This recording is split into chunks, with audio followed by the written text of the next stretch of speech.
హిమవద్ గోపాలస్వామి బెట్ట ఆలయం. ఈ ఆలయం కర్ణాటక రాష్ట్రంలోని చామరాజ్నగర్ జిల్లాలో ఉన్న గోపాలునికి అంకితం చేయబడిన ఆలయం.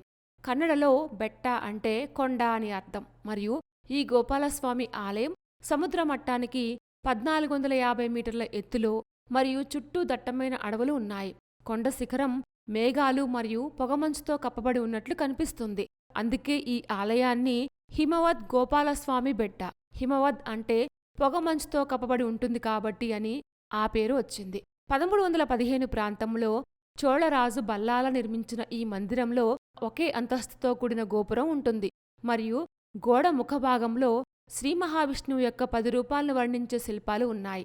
లోపల వాకిల్లో ఒక ధ్వజస్తంభం మరియు బలిపీఠం ఉన్నాయి. చోళరాజులు నిర్మించిన ఈ ఆలయాన్ని ఆ తర్వాత మైసూరు వడయార్లు అభివృద్ధి చేశారు. ఇక్కడ శ్రీకృష్ణుని యొక్క విగ్రహాన్ని అగస్త్యుడు ప్రతిష్ఠించాడని చెప్తారు. దక్షిణ గోవర్ధనగిరిగా పిలిచే ఈ క్షేత్రంలో స్వామి విగ్రహం 6 అడుగుల ఎత్తులో ఉంటుంది. గర్భగృహం తలుపు మీదుగా సన్నటి నీటిధార నిత్యం ప్రవహిస్తూ ఉంటుంది. ఒక చెట్టు కింద వేణువును పట్టుకొని నృత్య భంగిమలో ఉన్న శ్రీకృష్ణుని విగ్రహం గర్భాలయంలో ఉంటుంది. స్వామికి ఇరువైపులా రుక్మిణీ సత్యభామలు కొలువై ఉన్నారు. విగ్రహం వెనుక ఉన్న ఫలకం యొక్క కుడివైపున స్నేహితులు, చెట్లు, ఆవులు మరియు గోపాలుడి యొక్క అందమైన శిల్పాలతో అలంకరించబడి ఉంటుంది.